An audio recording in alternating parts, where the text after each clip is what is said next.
warahmatullahi wabarakatuh. Shalom, Om Swastiastu, Namo Buddhaya, Salam Kebajikan, Rahayu. Semoga kita semua selalu dalam keadaan sehat. Perkenalkan, saya Ira Kristinawati, dosen tetap program studi profesi dokter di Fakultas Kedokteran Universitas 11 Maret. Saat ini saya dalam proses mengikuti sertifikasi dosen gelombang 1 yang diselenggarakan oleh Kementerian Pendidikan Tinggi Sains dan Teknologi tahun 2026. Video ini merupakan bagian dari pernyataan diri dosen dalam unjuk kerja Tridharma Perguruan Tinggi atau PDD UKT PT khususnya dalam bidang pengajaran. Pada kesempatan kali ini, saya akan memaparkan salah satu mata kuliah wajib yaitu neurologi sesuai dengan bidang keahlian saya. Bobot mata kuliah neurologi ini adalah 4 SKS dengan 1 SKS untuk tatap muka dan 3 SKS untuk praktikum. Deskripsi mata kuliah pembelajaran pada stase neurologi ini berfokus pada pengelolaan kasus-kasus neurologi dengan tepat dan komprehensif. Pembahasan kasus mulai dari etiologi, patogenesis, patofisiologi, tanda dan gejala, tata laksana, komplikasi, serta prognosis penyakit neurologi. Mahasiswa akan terlibat langsung dalam pelayanan kesehatan di poliklinik maupun di bangsal rawat inap rumah sakit di bawah supervisi dosen pembimbing klinis. Sehingga setelah menyelesaikan mata kuliah ini, mahasiswa diharapkan mampu memahami dan mengimplementasikan teori neuroanatomi serta patofisiologi pada berbagai penyakit neurologi, mampu melakukan anamnesis, pemeriksaan fisik neurologi, dan menentukan pemeriksaan penunjang untuk penegakan diagnosis sesuai dengan kompetensi dokter umum. Mampu melakukan penanganan berbagai penyakit neurologi sesuai dengan kompetensi dokter umum, mampu menerapkan prinsip etika biomedis dan patient safety dalam penanganan pasien, berpikir secara sistematis dan holistik dalam penanganan pasien, serta mampu berkolaborasi dalam pendidikan interprofesi kesehatan. Materi yang akan kita bahas meliputi sistem saraf, etika biomedis, dan praktik kedokteran berbasis bukti atau evidence-based practice. Secara lebih spesifik, kita akan mempelajari anatomi sistem saraf sentral dan perifer, neurologi klinis dasar, serta penanganan kasus-kasus neurologi berdasarkan gejala sesuai dengan kompetensi dokter umum. Topik-topik penyakit yang akan dibahas kali ini khususnya yang berhubungan dengan bidang neurodegeneratif yang berfokus pada neurobehavior. Kegiatan pembelajaran kita akan menggunakan kombinasi metode dalam jaringan atau daring dan luar jaringan atau luring. Metode pembelajaran utama yang akan digunakan adalah bedside teaching, case-based discussion, perkuliahan, diskusi, dan ujian OSCE. Pembelajaran juga akan banyak berbasis masalah atau problem-based learning. Penilaian untuk mata kuliah ini akan didasarkan pada beberapa komponen. Yang pertama tes tertulis, bobot 15% dari komponen penelitian, mini CE, bobot 20% dengan penilaian akan dilakukan melalui unjuk kerja, case-based discussion, bobot 20% dengan penilaian melalui partisipasi dalam presentasi atau diskusi dan tes lisan, OSCE bobot 40%, penilaian kinerja bobot 5%, sehingga total bobot keseluruhan adalah 100%. Untuk interpretasi skor akhir, nilai A atau sangat baik adalah 80-100, B atau baik adalah 70-79, dan C atau D tidak mencapai target kompetensi adalah kurang dari 69. Nilai quantitas sufficient merupakan syarat dari kelulusan mata kuliah ini. Demikian pengantar untuk mata kuliah neurologi. Mari kita manfaatkan waktu pembelajaran ini sebaik-baiknya untuk menguasai kompetensi yang dibutuhkan sebagai dokter umum. Kita akan mulai mata kuliah ini dengan kuliah interaktif terkait demensia sebagai pertemuan pertama. Semoga teman-teman mahasiswa dokter muda selalu bersemangat dalam menjalani mata kuliah neurologi ini. Selamat belajar, semoga sukses.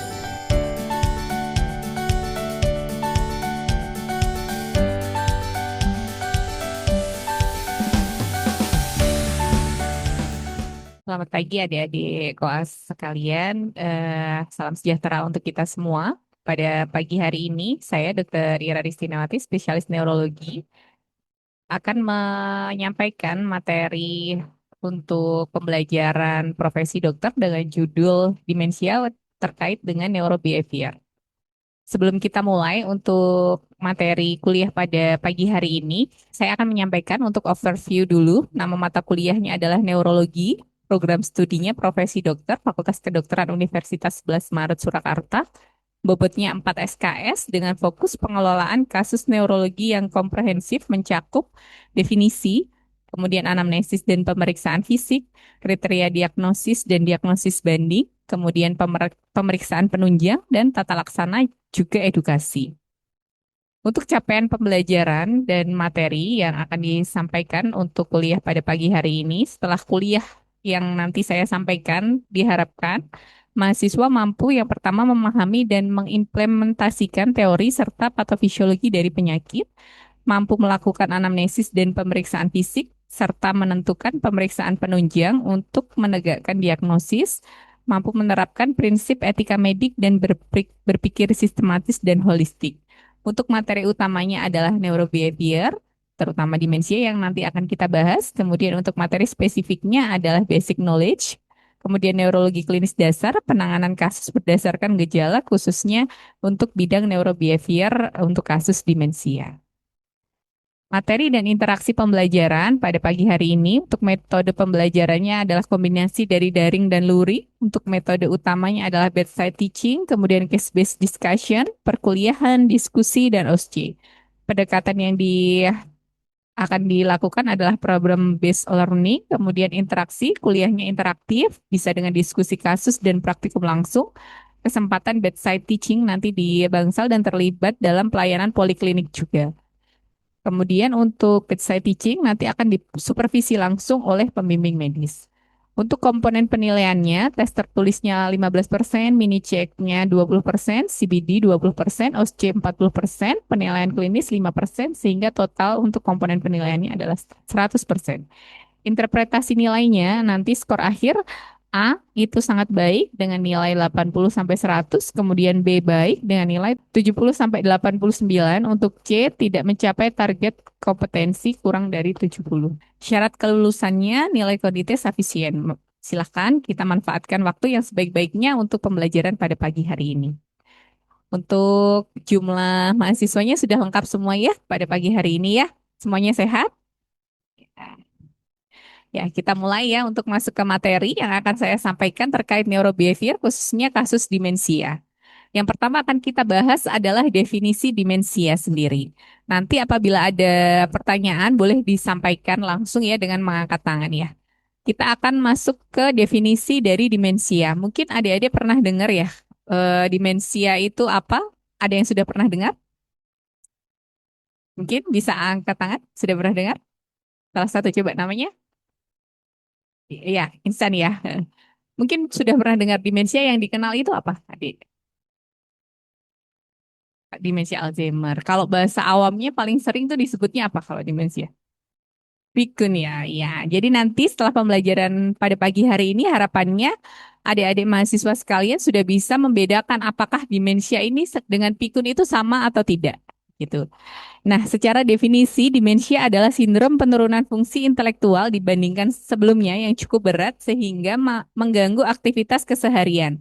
Aktivitas keseharian di sini meliputi aktivitas sehari-hari seperti makan, mandi, berpakaian seperti itu dan juga aktivitas sosial berupa aktivitas pekerjaan. Jadi, demensia ini tegak apabila ada penurunan fungsi kognitif disertai gangguan dari activity daily life. Kalau sudah ada penurunan fungsi kognitif tetapi activity daily life-nya masih bagus, kita belum bisa masukkan ke dalam kategori demensia. Kemudian berarti masuknya ke arah mana? Masuknya ke arah mild cognitive impairment atau MCI. Sebagai pembedanya itu adalah di activity daily life-nya. Belum terganggu kalau yang untuk MCI ya. Dan demensia ini tegak apabila pasien tersebut tidak mengalami delirium maupun gangguan psikiatrik mayor lainnya. Untuk penegakan diagnosisnya, kita mulai dari anamnesis terlebih dahulu. Untuk anamnesis yang dilakukan adalah prinsipnya sama ya, fundamental 4 dan secret 7. Semua harus ditanyakan, meliputi dari awitannya, kemudian pola perubahan domain kognitif dan juga non-kognitif yang dialami oleh pasien, kemudian riwayat medis umum, riwayat neurologi, riwayat psikiatri, riwayat pengobatan yang diterima oleh pasien, riwayat keluarga juga perlu ditanyakan untuk menentukan penyakit yang mendasari atau kondisi medis yang berkaitan dengan gangguan kognitif yang dialami oleh pasien. Selanjutnya kita masuk untuk pemeriksaan fisik. Pemeriksaan fisik yang perlu dilakukan kepada pasien itu meliputi pemeriksaan fisik umum head to toe ya, dari kepala sampai ke kaki semua diperiksa secara lengkap, ditambah dengan pemeriksaan neurologis dasar yang lengkap head to toe juga. Kemudian kita perlu melakukan pemeriksaan tambahan untuk menegakkan diagnosis demensia dengan pemeriksaan fungsi kognitif atau fungsional. Nah, untuk adik-adik sekalian, kompetensi dokter umum yang perlu dilakukan itu hanya sifatnya screening saja. Kalau untuk penegakan diagnosis demensia, karena memang bukan kompetensi dokter umum, nanti bisa dirujuk ke rumah sakit yang ada dokter spesialis neurologinya. Tetapi diharapkan adik-adik mampu melakukan screening awal untuk adanya gangguan fungsi kognitif. Nah, untuk pemeriksaan yang bisa kalian lakukan, yang pertama itu bisa dengan AD8 INA, kemudian MMSE, kemudian clock drawing test, kemudian bisa juga dengan MOCA-INA. Untuk pemeriksaan lengkap nanti di rumah sakit rujukan itu bisa dengan serat. Kemudian kalian juga bisa lakukan scoring untuk aktivitas fungsional atau ADL-nya dengan ADL ya ADL score dari CATS atau Lawton. Nah, ini adalah contoh kuesioner yang bisa kalian kerjakan di fasilitas kesehatan primer nantinya setelah lulus menjadi dokter umum untuk melakukan screening fungsi kognitif. Yang pertama kita bisa lakukan dengan MMSE atau dengan MOCA-INA. Untuk skor totalnya, kedua kuesioner ini sama, skor totalnya 30, tetapi komponen dari fungsi domain kognitif yang diperiksa ini ada perbedaan. Untuk gangguan fungsi kognitif yang sifatnya ringan, MOCA-INA ini dikatakan lebih superior dibandingkan dengan MMSE. Kenapa? Karena untuk MOCA-INA ini domain fungsi kognitif yang diperiksa itu lebih lengkap. Kita bisa lihat di scoring untuk kuesioner MMSE ini hanya meliputi orientasi, registrasi, atensi, dan kalkulasi, recall, language atau bahasa, dan copying. Untuk skor totalnya sama 30 dengan kriteria 24 sampai 30 ini dikatakan normal, tidak ada gangguan kognitif. Kemudian 18 sampai 23 ini gangguan kognitifnya sifatnya ringan dan 0 sampai 17 ini kalau gangguan kognitifnya sifatnya berat. Kalian bisa lihat untuk kuesioner di Mokaina ini untuk domain fungsi kognitif yang diperiksa lebih lengkap. Ada visuospasial dan fungsi eksekutif yang tidak ada di MMSE. Kemudian ada naming atau penamaan. Kemudian untuk memori, dua-duanya ada ya. Atensi, dua-duanya juga ada. Kemudian bahasa, dua-duanya ada. Nah, ini ada tambahan lagi, ada abstraksi dan delay recall. Orientasi dua-duanya ada. Untuk skor totalnya sama 30. Nah, untuk Mokaina ini kalian tidak boleh lupa menanyakan riwayat pendidikan terakhir dari pasien yang kalian periksa. Kenapa? Karena untuk riwayat pendidikan terakhir yang pendidikan formalnya kurang dari sama dengan 12 tahun, skor akhir dari Mokaina yang kalian periksa nanti harus ditambahkan satu. Contohnya, misalkan kalian memeriksa pasien yang lulusannya SMP. Berarti pendidikan formalnya SD 6 tahun tambah SMP 3 tahun kan hanya 9 tahun. Kalau kalian nanti memeriksa Mokaina skor akhirnya 25 berarti nilai akhir totalnya harus ditambahkan satu jadi 20. Untuk Mokaina sendiri dikatakan normal apabila skornya lebih dari sama dengan 26. Untuk kriteria diagnosis demensia sendiri, ada beberapa sebetulnya, tetapi yang sering kita gunakan rekomendasi berdasarkan National Institute on Aging and Alzheimer Association. Ini tegak apabila yang pertama mengganggu kemampuan fungsional di pekerjaan atau aktivitas sehari-hari, yang kedua merupakan penurunan dari tingkat dan fungsi performa yang sebelumnya, yang ketiga tidak disebabkan oleh delirium ataupun gangguan psikiatri mayor. Kemudian yang keempat, gangguan kognitif ini dideteksi dan didiagnosis melalui kombinasi dari anamnesis, yang kedua pemeriksaan objektif baik dengan neuropsikologi maupun bedside. Kemudian selain itu untuk kriteria diagnosis yang kelima, gangguan fungsi kognitif dan gangguan perilakunya mencakup minimal dua dari domain fungsi kognitif. Bisa gabungan antara domain baik dari atensi, bahasa, memori, visuospasial maupun fungsi eksekutif. Minimal ada dua domain yang terganggu. Kita lanjut untuk diagnosis bandingnya dari demensia ini ada dua yang paling dekat yaitu delirium dan depresi. Perbedaannya, kalian bisa lihat di tabel ini. Untuk yang pertama dari gejala awitannya, kalau demensia ini perlahan-lahan dan progresif, sedangkan kalau delirium ini sifatnya akut, kalau depresi ini bertahap. Durasinya bulan sampai tahun, kalau delirium ini bisa jam, hari, atau minggu, sedangkan kalau depresi hanya minggu atau beberapa bulan saja. Perjalanannya untuk demensia biasanya progresif, untuk delirium yang paling khas adalah fluktuatif dan biasanya memburuk pada malam hari. Sedangkan kalau depresi biasanya memburuknya di pagi hari dan membaik di malam hari saat istirahat. Untuk perbedaan yang lain ini tidak terlalu spesifik. Yang spesifik tadi lebih ke onset, kemudian durasi dan perjalanan penyakitnya. Nah, kita untuk pemeriksaan penunjang yang bisa dilakukan tadi sudah disampaikan ya, ada pemeriksaan fungsi kognitif untuk pasien bisa dengan MMSE, kemudian bisa dengan MOCA-INA maupun bisa dengan INA-AD8. Untuk tambahan yang lain ada scoring clinical dementia rating atau juga bisa dengan global deterioration scale. Nah, ini nanti bukan kompetensinya kalian, jadi nanti bisa hanya cukup tahu saja ya. Nanti yang kalian wajib pahami yang tadi muka INA, MMSE, Clock Drawing Test maupun INA AD8. Untuk pemeriksaan penunjang yang lain, kalau yang tadi disampaikan adalah untuk gejala kognitifnya. Pasien-pasien dengan demensia yang muncul tidak serta-merta hanya gejala kognitifnya saja. Bahkan biasanya mungkin yang muncul pertama kali itu justru gejala non-kognitifnya. Contohnya bisa berupa depresi, anxiety, kemudian bisa berupa gejala psikotik mirip dengan gejala dari neuropsikiatri. Kalau dulu istilahnya BPSD atau gangguan behavioral. Kalau sekarang untuk istilah terbarunya adalah NPS atau neuropsychiatric symptom.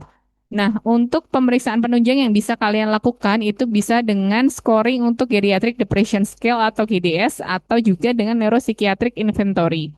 Ini untuk pemeriksaan penunjang dari gejala non-kognitif oleh pasien yang mengalami demensia. Untuk pemeriksaan penunjangnya yang penting itu bisa berupa pemeriksaan imaging baik dengan CT scan, MRI, kemudian functional imaging juga bisa dengan PET scan, SPECT scan juga bisa. Nanti kalian bisa temukan adanya atrofi dari otak. Untuk penilaian atrofi ini ada beberapa scoringnya. Ada scoring dari MTA score, kemudian ada scoring atrofi yang lainnya. Nah, ini contoh dari pemeriksaan penunjang selain dari CT scan dan MRI. Untuk fungsional MRI bisa dengan PET scan, SPECT scan maupun spektroskopi. Untuk pemeriksaan penunjang yang lain yang bisa dilakukan itu dengan pemeriksaan laboratorium, fungsinya untuk mencari adanya komorbid yang bisa menyebabkan gangguan fungsi kognitif pada pasien. Kalian bisa lakukan pemeriksaan hematologi rutin, kemudian tes biokimia. Contohnya seperti pemeriksaan elektrolit, glukosa, fungsi renal dan hepar, gangguan dari fungsi tiroid, kemudian bisa juga memeriksa kadar serum vitamin B12. Kenapa penting? Karena defisiensi dari vitamin B12 ini bisa mempengaruhi dari fungsi kognitif seseorang. Untuk pemeriksaan tambahan yang lain berupa pemeriksaan EEG, HIV maupun sifilis ini hanya atas indikasi klinis saja. Nah, kita masuk ke dalam jenis-jenis demensia. Untuk jenis demensia di sini ada beberapa yang nanti bisa kalian pelajari. Yang pertama yang paling banyak dari total kasus demensia dikatakan 60-80% dari kasus demensia ini termasuk ke dalam kategori demensia Alzheimer. Untuk karakteristiknya biasanya dia ditemukan adanya plak amiloid dan juga neurofibrillary tangle. Untuk gejala klinisnya yang paling berat biasanya dia mempengaruhi dari domain fungsi memori. Untuk kasus yang terbanyak kedua itu ada vaskular demensia. Demensia vaskular di sini tidak serta-merta hanya pada demensia post-stroke ya. Jadi semua gangguan vaskuler ini bisa menyebabkan demensia meskipun memang yang paling banyak terjadi diakibatkan komplikasi dari adanya stroke. Mungkin secara global sebetulnya vascular dementia ini dikatakan menduduki peringkat kedua setelah demensia Alzheimer. Tetapi untuk di Indonesia sendiri, karena memang masih mungkin ada underdiagnose untuk kesulitan diagnosa dari demensia Alzheimer dan biasanya dari masyarakat sendiri datang ke rumah sakit untuk memeriksakan itu setelah ada gangguan yang nyata. Biasanya pasien datang setelah stroke atau mungkin hipertensi lama atau mungkin ada penyakit DM. Biasanya lebih banyak laporan terjadinya demensia vaskuler dibandingkan demensia Alzheimer. Ini yang wajib kalian pahami. Harapannya nanti ke depannya masyarakat yang mengalami gangguan fungsi kognitif yang tadi dikatakan pikun-pikun tadi ya, itu segera bisa memeriksakan diri ke rumah sakit supaya tidak ada stigma kalau pikun sesuai usia itu normal, karena tidak semua gangguan fungsi kognitif atau memori, khususnya pada pasien-pasien yang lanjut usia itu normal. Jadi perlu dilakukan screening lebih lanjut. Untuk yang tipe yang selanjutnya itu ada demensia frontotemporal. Ini sesuai namanya, dia ada gangguan dari lobus frontal dan temporal, bisa berupa gangguan bahasa maupun gangguan dari perilaku. Kemudian ada tipe yang lain yaitu dementia Lewy body. Ini ada triasnya, yaitu ada gangguan fungsi kognitif, kemudian ada halusinasi visual dan juga adanya komplikasi dari gangguan gerak berupa sindrom Parkinsonism yang terdiri dari tremor, rigidity, akinesia, dan postural instability. Untuk jenis demensia yang lain ini ada demensia Parkinson, kemudian Huntington disease, kemudian ada jenis yang lain, ini lebih kecil prevalensi. Kita masuk untuk tata laksana ya. Setelah kalian bisa mendiagnosis, kemudian kita harus bisa melakukan tata laksana yang komprehensif untuk pasien-pasien dengan demensia. Tata laksananya secara umum dibedakan menjadi dua, bisa dengan farmakologi dan juga non-farmakologi. Untuk tata laksana farmakologi ini harus jalan dengan intervensi psikososial untuk memperbaiki fungsi kognitif dan juga perilakunya. Dievaluasi secara berkala setiap 3 bulan untuk gangguan fungsi kognitifnya, apakah ada perbaikan atau malah justru ada perburukan. Untuk evaluasinya harus melibatkan caregiver dan juga keluarga. Nah, kita bisa berikan asetilkolin esterase inhibitor, contoh obatnya yaitu bisa donepezil, rivastigmine maupun galantamine. Tetapi hati-hati ada efek samping yang mungkin muncul yaitu gangguan dari GIT tract-nya. Selain itu juga untuk penelitian yang terbaru bisa dengan pemberian ekstrak ginkgo biloba atau EGB 761. Untuk demensia yang tipenya sedang ke berat, ini salah satu obat selain asetilkolin esterase inhibitor bisa dengan reseptor antagonis NMDA, contoh obatnya yaitu memantin.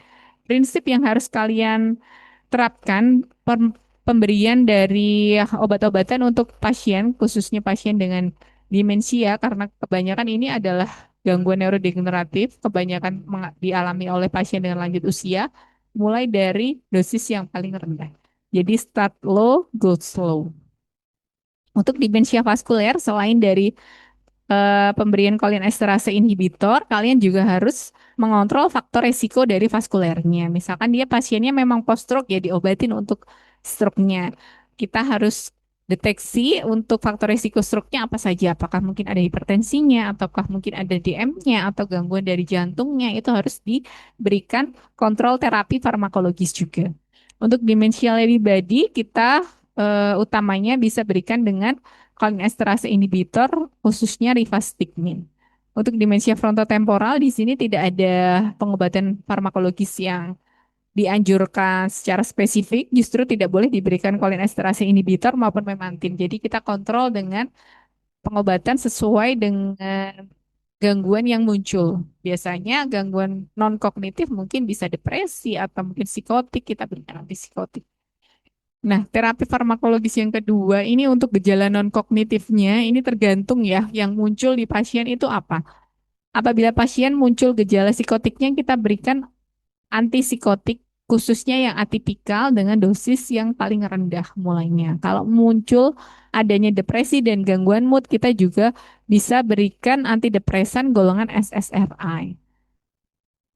Kita masuk untuk intervensi non-farmakologisnya. Nah, ini untuk intervensi non-farmakologis kita bedakan apakah kalian ingin menitik beratkan latihan untuk kemandirian atau untuk fungsi kognitifnya. Kalau untuk kemandirian, kalian bisa berikan strategi komunikasi yang baik, kemudian pelatihan keterampilan activity daily life-nya, perencanaan kegiatan, kemudian bisa dengan olahraga, program rehabilitasi, dan intervensi yang sifatnya kombinasi.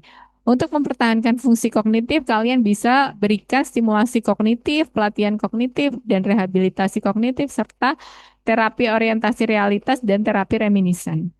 Untuk manajemen perubahan perilaku berupa agitasi, agresi, dan psikotik, kalian bisa lakukan pendekatan manajemen perilaku, terapi musik, kemudian aktivitas fisik dan program mobilisasi, terapi validasi, stimulasi multisensorik, dan atau terapi Snow-Zealand, kemudian aromaterapi, bisa dengan terapi cahaya. Kalian juga bisa mengurangi masalah kecemasan dan depresi yang dialami oleh pasien. Untuk edukasinya ini penting ya, terutama untuk para caregivernya ya. Jadi harus diberikan edukasi mengenai diagnosis demensia, kemungkinan etiologi dan kondisi lain yang berkaitan dengan diagnosis, penjelasan mengenai penyakit dan kemungkinan komplikasi yang akan terjadi, kemudian penjelasan mengenai sarana kesehatan yang dapat dipakai dan peran keluarga untuk mempertahankan kemampuan fungsional pasien, penjelasan mengenai pendekatan perilaku keluarga untuk mencegah dan menghadapi gejala-gejala non-kognitif yang mungkin muncul pada pasien, kemudian penjelasan mengenai obat-obatan yang akan digunakan untuk pasien dan efek samping yang mungkin muncul, kemudian juga penjelasan mengenai masalah perawatan di rumah sakit, pendekatan pengobatan dan tata laksana pada pasien-pasien demensia apabila sudah masuk ke dalam fase terminal. Nah, ini adalah sumber pustaka yang kita pakai untuk pembelajaran pada pagi hari ini. Demikian untuk materi kuliah pada pagi hari ini. Mungkin yang saya sampaikan tidak terlalu banyak, mudah-mudahan bermanfaat dan bisa diterima oleh adik-adik mahasiswa sekalian. Sebelum kita akhiri, mungkin ada yang mau ditanyakan? Ya, silakan. Izin dokter, sebelumnya perkenalkan saya Tirsa dari kelompok junior. Dokter izin bertanya, untuk demensia ini sendiri kan dia ada merupakan kompetensi dari psikiatri juga ya dok. Sebagai dokter umum, kalau misalkan kita menemui kasus ini besok, kita harus merujuknya itu ke neuro atau ke psikiatri dok. Dan apakah ada batasan untuk kompetensi dalam mengobati atau seperti apa? Makasih. Namanya? Tirsa dokter. Desta. Ya, baik. Terima kasih atas pertanyaannya ya. Jadi memang tadi yang seperti sudah saya sampaikan untuk demensia ini ada gejala kognitif dan juga non-kognitifnya. Gejala non-kognitifnya ini bisa mungkin muncul lebih dahulu dibandingkan gejala kognitifnya. Untuk gejala non-kognitif bisa berupa tadi agitasi, bisa berupa gejala psikotik, depresi seperti itu. Nah, untuk gejala non-kognitif ini memang bisa kita kolaborasi dengan psikiatri untuk treatment ke pasien. Tetapi untuk gejala kognitifnya dan untuk penegakan diagnosis demensianya ini yang bisa menegakkan dari neurologi khususnya dokter spesialis neurologi konsultan dari neurobehavior atau neurodegeneratif seperti itu. Tetapi untuk tata laksananya memang kita tidak bisa hanya mentata laksana sendiri dari pasien. Bahkan kita bisa melibatkan selain dari psikiatri, kemudian dari kami dari neurologi yang khususnya dari neurodegeneratif bisa juga melibatkan dari rehab medik. Ya, seperti itu. Jadi tata laksananya memang harus komprehensif. Gitu. Sudah jelas ya?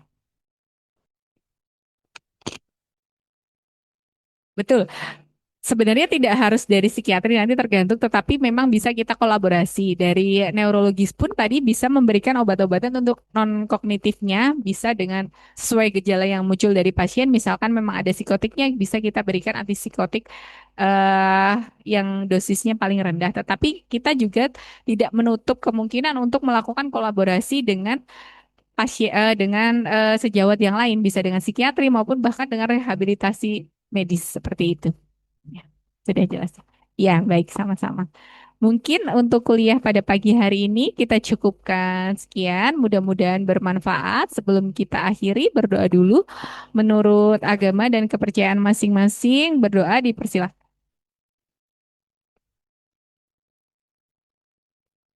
Berdoa selesai, semoga bermanfaat. Mohon maaf bila ada kekurangan. Saya akhiri. Wassalamualaikum warahmatullahi wabarakatuh.